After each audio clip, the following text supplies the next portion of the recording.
사랑하는 여러분, 오늘 우리가 성경을 보면서 다윗과 골리앗 이야기도 세상적 관점으로 보면 여러분 얻을 게 별로 없어요. 그러나 하나님의 관점으로 보고 권세의 관점으로 보면 여러분과 저에게 주시는 하나님의 분명한 메시지가 계시고, 오늘 여러분과 저를 내가 어떤 권세 아래 있는 사람인지를 돌아보게 하시는 하나님의 음성이 이 아침에 여러분 한 분 한 분에게 계실 줄로 믿습니다.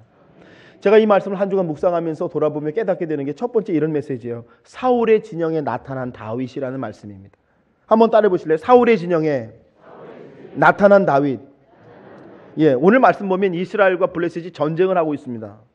근데 자세히 보면 전쟁을 하고 있는데 전쟁을 안 하고 있어요. 왜 그렇죠, 여러분? 골리앗이라는 사람이 나타나가지고 막 소리를 지르면서 너희 중에 누가 나와서 나를 이기면 내가 너희의 종이 되고, 그죠? 너희가 나를 이기면 너희가 내 종이 되리라 막 소리를 지르니까 그 골리앗 때문에 말씀 보니까 사람들이 두려워서 아무도 나서지 못하더라. 오늘 본문 안에 말씀 보니까 골리앗이 그렇게 소리 지를 때 사람들이 무서워서 도망을 가더라. 이런 말씀들이 나와 있는 것을 보게 됩니다. 골리앗이라는 거인 때문에 아무도 나서지 못하고 골리앗의 권세 앞에 사람들이 다 기가 죽어 있다, 그 말이에요. 그게 사울의 진영의 모습이라는 겁니다. 저는 생각을 해봅니다. 이 골리앗의 권세라는 게 뭔가? 여러분, 더 큰 권세 말하는 거 아니에요? 더 큰 거, 나보다 더 똑똑하고, 나보다 더 키가 크고, 나보다 더 공부 많이 했고, 나보다 더 잘났고, 나보다 더 좋은 가문의 사람을 보면 내가 기가 죽지 않으세요? 골리앗의 권세 앞에 여러분, 우리가 정말 사울의 진영처럼 우리가 그런 삶을 볼 때 위축되고 연약해져 있는 우리 자신을 볼 때가 있지 않으세요? 제가 강남에서 부목사를 하는데요, 참 청년들을 이렇게 청년 목회를 하면서 제가 교육 목사를 했는데 참 제가 느끼는 게 많았어요. 청년들이 저에게 와서 상담을 해요. 근데 이 아이들이 거의 다 인류대학을 다니는 아이들이거든요. 근데 아이들이 와서 저한테 이러는 거예요. 목사님, 자기 인생이 너무 힘들대요. 왜 그러니?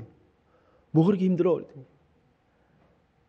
우리 어머니 아버지는 S대 나오셨고 우리 형도 S대 나왔는데 자기는 그 대학을 못 가고 Y대학을 다니다는 거예요. 자기를 보니까 자기가 참 나는 왜 이렇게 머리가 나쁘고, 난 왜 이렇게 부족하고, 난 왜 이렇게 그런지 모르겠다고, 그 애가 저한테 그러는 거예요. 제가 말하는 Y대학이 얼마나 유명한 Y대학인지 여러분 아시죠? 우리는 그 학교만 우리 아이가 갔으면 정말 얻고 다니겠다, 그 학교예요. 근데 그 아이는요, 전혀 그렇게 생각하지 않아요. 너무 힘들다는 거예요. 자기 집에 가서 형을 보면, 아버지 어머니를 볼 때마다 자기가 너무너무 힘들다고 저한테 그렇게 고백을 하는 거예요.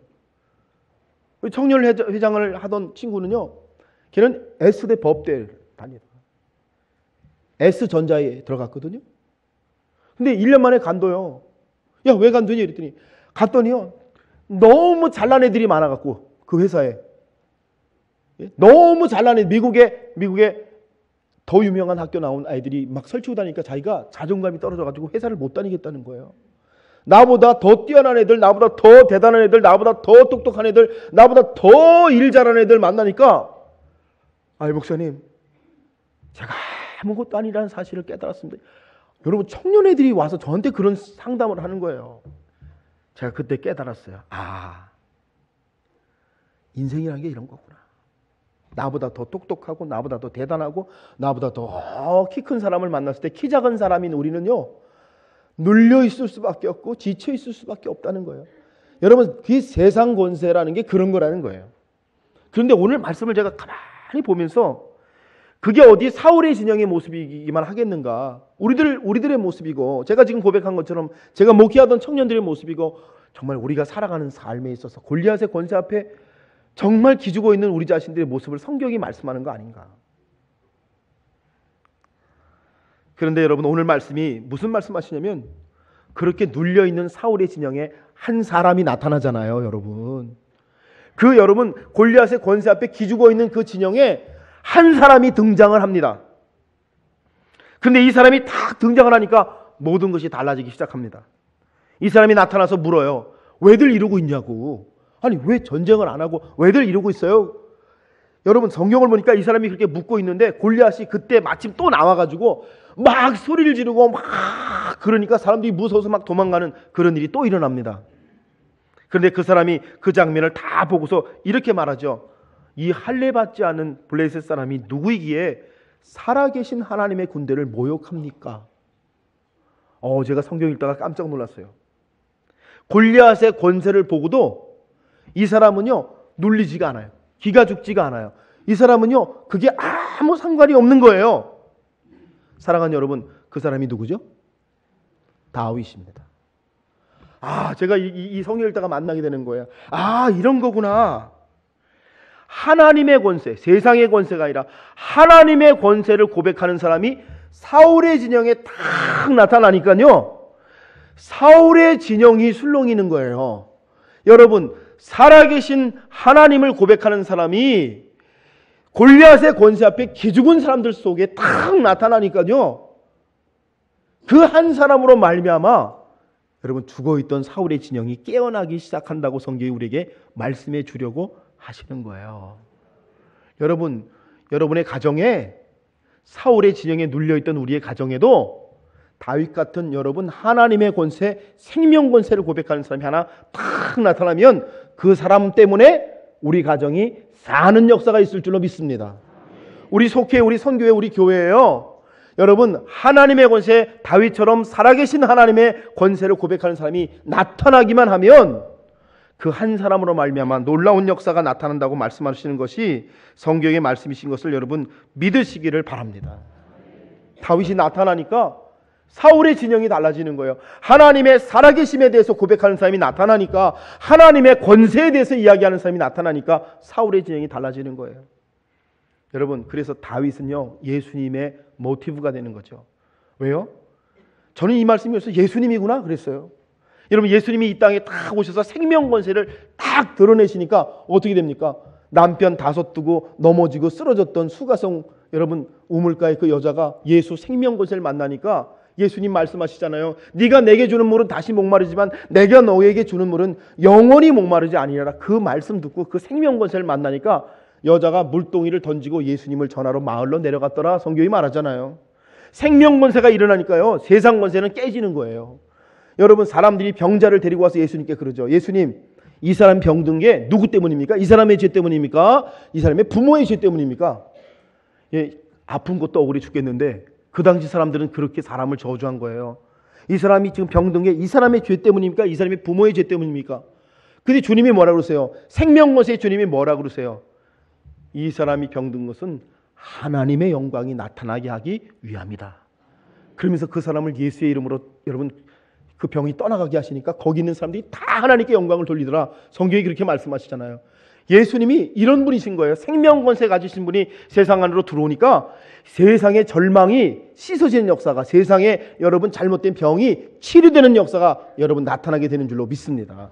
가늠하다 잡혀온 여자를 사람들이 죽이려고 다 살인자가 되려고 돌을 들고 딱 서 있는데 거기 생명권세신 예수님이 뭐라고 그러세요? 너희 중에 죄 없는 자가 돌을 들어 이 여자를 치라고 생명권세가 죽음의 권세를 향하여 말씀하시니까 거기 있던 사람들이 다 자기 죄를 생각하고 돌을 다 내려놓고 돌아갔더라. 여러분, 이게 복음 아니에요? 이게 복음서에 나오는 예수님의 복음 아니에요? 생명권세가 있는 예수님이 이 땅에 오시니까 어둠이 물러가고요, 사람들이 회복되고요, 병에서 씻김받고요, 구원받고요, 하나님 만나고요, 하나님의 사람이 되는 역사가 나타난 거예요. 그렇듯이 오늘 성경이 다윗과 골리앗의 이야기가 뭘 얘기하느냐? 사울의 진영, 골리앗의 권세 앞에 주눅들어 있는 사울의 진영에 나타난 다윗의 얘기를 하는 거예요. 그 다윗이 싸움 잘하고 용기 있고 무슨 물맷돌 잘 돌리는 그런 사람 얘기를 하는 게 아니라 그 다윗이라는 사람이 누구예요? 하나님의 권세를 가진 사람이 나타나니까 거기에 역사가 나타나더라라는 말씀이, 여러분, 이 말씀이 여러분과 제 말씀이 되지 않겠어요? 우리가 믿음 생활하고 교회 다니고 정말 열심히 예수 믿고 있는데, 그런데 나는 세상 권세를 따라가면 내게서 아무 역사가 안 나타나요. 그런데 내가 하나님의 권세를 믿고 생명 권세를 따라서 예수님의 십자가의 권세를 붙들고 나아가면, 여러분, 사울의 진영, 세상 골리앗 앞에 쓰러져 있었던 우리 집도 회복되고 우리 자녀도 회복되고, 여러분, 내가 속한 모든 것에 하나님의 회복이 일어나는 역사가 있다는 말씀이, 바로 이 말씀이 여러분과 저에게 주시는 하나님의 말씀이신 것을 기억하시기를 주님의 이름으로 축복합니다. 그러니까 두 번째, 여러분, 다윗의 권세는 여러분 골리앗의 권세와 다른 권세라는 거예요. 오늘 성경이 다윗의 모습을 통해 우리에게 보여주려고 하는 게 그거 아니겠어요? 어떻게 다윗이라는 사람이 그렇게 사울의 진영에서 담대할 수 있었을까? 어떻게 다윗이라는 사람이 그렇게 골리앗 앞에서 담대할 수 있었을까? 답이 뭐예요? 다윗의 권세가 다르기 때문에 그래요. 여러분, 골리앗 앞에 섰을 때 골리앗을 이기려면 골리앗보다 권세가 더 크든지 그래야지 이길 수 있잖아요. 그런데 성경은 그렇게 말씀하지 않아요. 세상에 골리앗을 이기는 방법이 뭐냐? 우리가 다른 권세를 갖는 거라는 거예요. 그 다른 권세가 뭡니까, 여러분? 하나님의 권세죠. 오늘 말씀을 보니까 참 신기한 게 뭐냐면 사울과 사울의 진영이 바라보고 있는 것과 다윗이 바라보고 있는 게 달라요. 여러분이 한번 답해 보세요.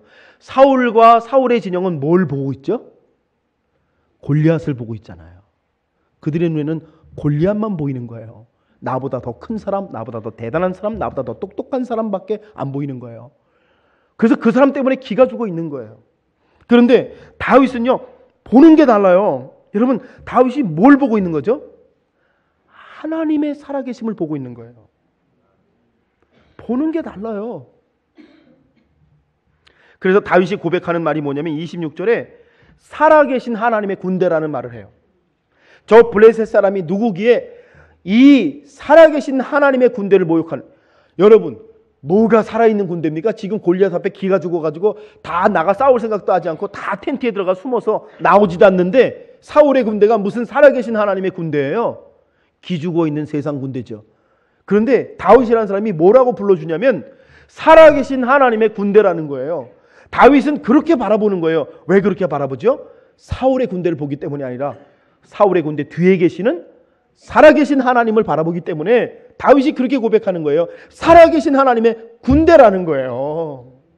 보는 게 다른 거예요. 보는 게 달라요, 여러분.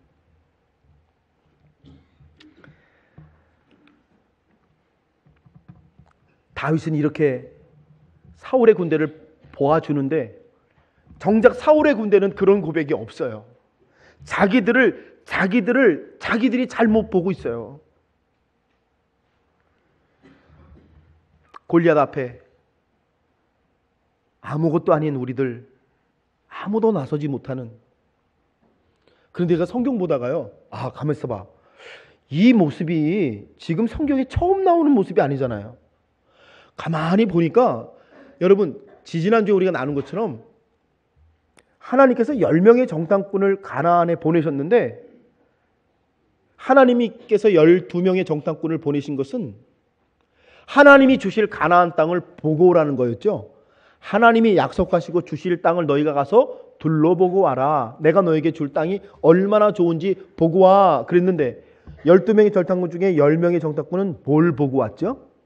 그 땅에 사람들이 얼마나 큰지, 그 성읍이 얼마나 큰지, 그들의 무장이 얼마나 대단한지를 보고 왔어요. 어제 갈렙과 여호수아만이 뭘 보고 왔습니까? 하나님이 주실 땅을 보고 왔죠.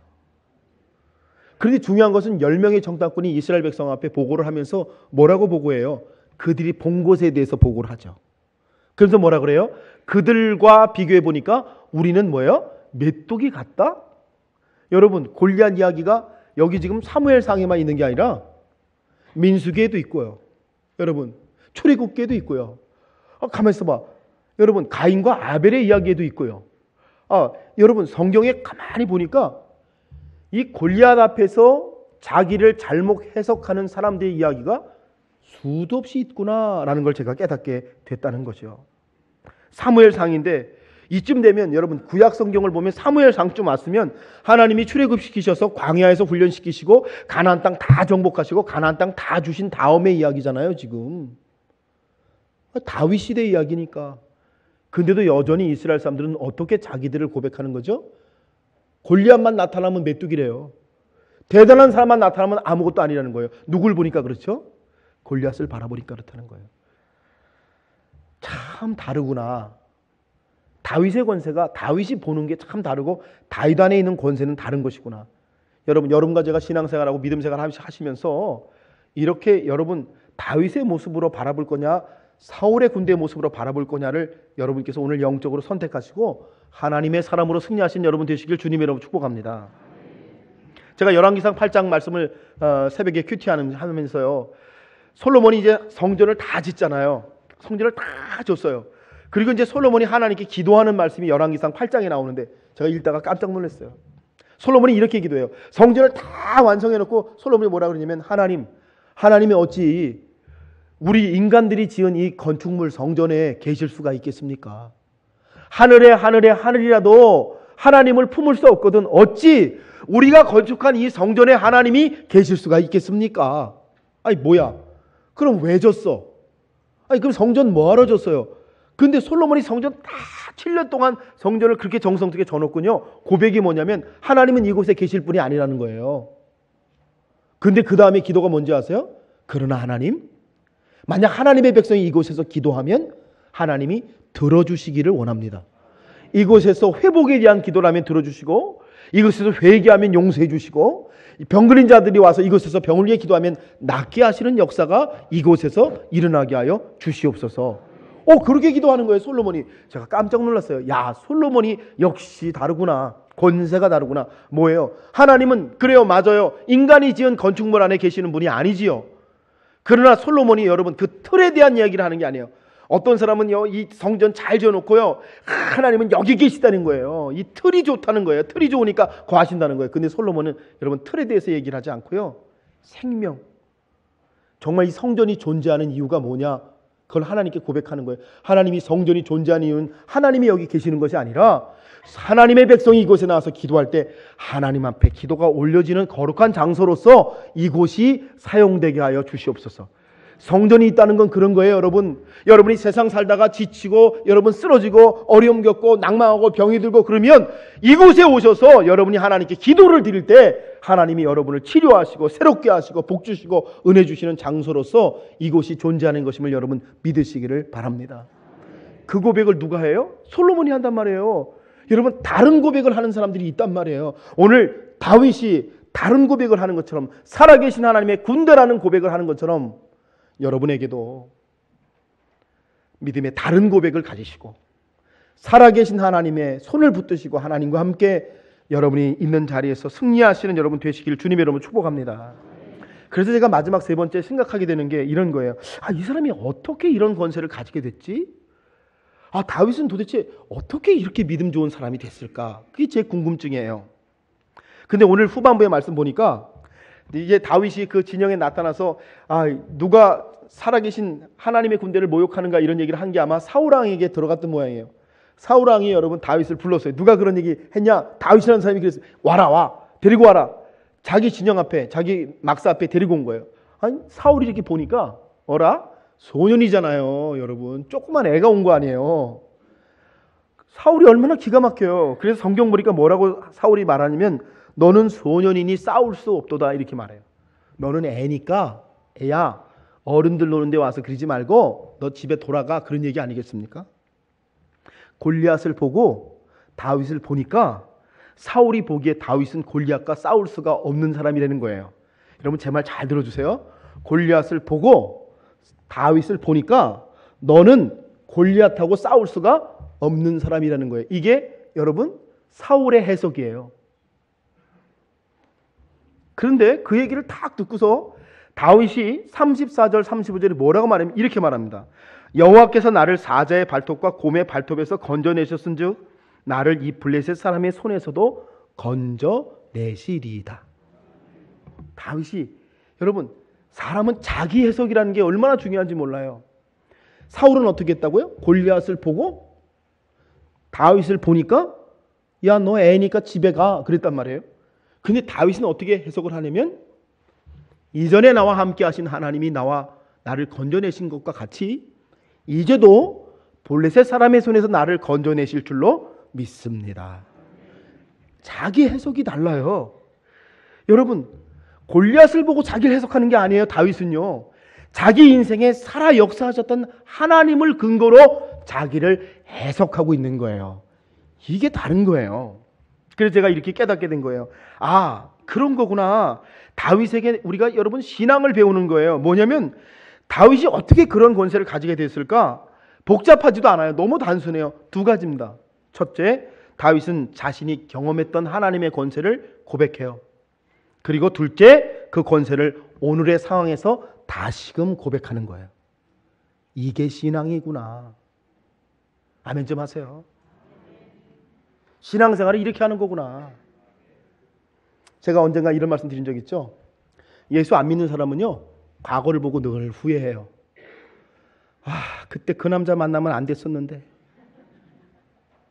미래를 보면서 염려해요. 내 인생 어떻게 될까? 내 노후가 어떻게 될까? 그러니까 오늘 살아가는 게 막 불안해.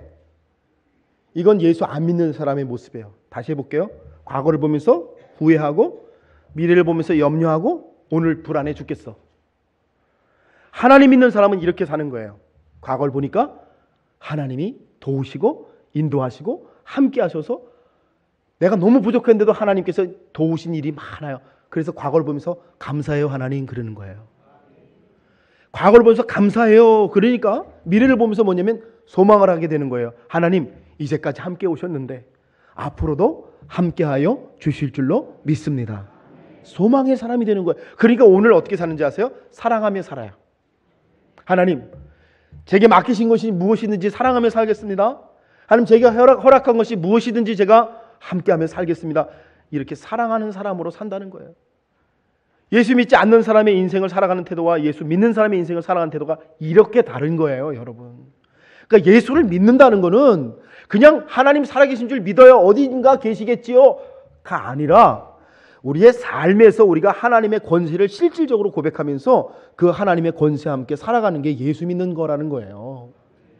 여러분, 제가 가만히 다윗을 보니까 다윗이 두 가지 고백하는 거예요. 하나님이 하셨습니다.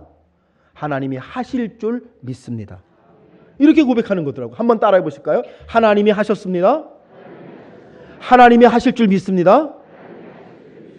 아멘? 아멘이에요. 하나님이 하셨잖아요. 그러면 하나님이 앞으로도 하실 줄 믿으셔야죠. 여러분을 여태껏 구원하시고 이렇게 인도해 오셔서 은혜 주시고 성령 충만하게 하시고 깨닫게 하시고 이곳에 이르게 하셨잖아요. 가나안 땅에. 하나님이 하셨습니다. 그러면 어떻게 해야 돼요? 앞으로는요. 하나님이 하실 줄 믿습니다. 여러분 이렇게 고백하는 사람은요. 제가 다윗을 보면서 이렇게 생각해요. 다윗에게는요. 골리앗의 크기가 하나도 안 중요해. 골리앗이 얼마나 큰지 그런 거 하나도 안 중요해요. 다윗에게 중요한 건 뭔지 아세요? 하나님의 크기가 중요해. 하나님이 얼마나 크신 하나님이신지, 하나님이 오늘도 나에게 얼마나 역사하신 하나님이신지, 하나님이 나에게 오늘도 어떤 말씀을 주시는지가 다윗에게 중요해요. 여러분 이런 하나님의 권세를 고백하는 사람들은 다 이래요. 골리앗의 크기가 중요하지 않아요. 여러분 골리앗의 크기를 묵상하지 마세요. 여러분을 힘들게 하는 사람을 묵상하지 마세요. 여러분을 어렵게 하는 사람을 여러분 묵상하지 마세요. 여러분의 삶의 고난을 묵상하기보다 여러분 하나님의 크기를 묵상하세요. 내 하나님이 내 인생에 어떻게 역사해 오셨는지, 내 하나님이 어떻게 나를 붙들고 계셨는지, 그 하나님이 나에게 어떤 하나님이 되셨는지를 하나님의 크기를 묵상할 때 우리는 더 이상 골리앗의 크기가 중요하지 않은 사람들이 될 수 있을 줄로 믿습니다. 믿음 생활은요 하나님의 크기를 붙드는 생활이에요. 따라하십시다. 하나님의 크기를 붙들겠습니다. 아멘이세요? 아멘. 여러분 그래서 저는요 이런 다윗의 모습을 보면서 다윗은 권세의 소유자구나. 다윗은 하나님의 권세를 붙들고 있는 사람이구나. 그래서 다윗이 이렇게 승리하구나. 다윗이 하나님의 권세를 더 붙들고 가려고 하는 그 모습 때문에 다윗이 이렇게 인생의 승리자가 됐구나라는 말씀을 여러분께 드리고 싶어요.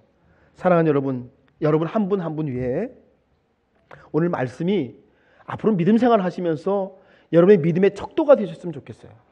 내가 세상 권세를 따라가는 삶인가 하나님의 권세를 따라가는 삶인가를 늘 분별하시면서 하나님의 권세에 붙들려서 날마다 승리하시는 여러분 다 되시기를 우리 주님의 이름으로 간절히 축원합니다.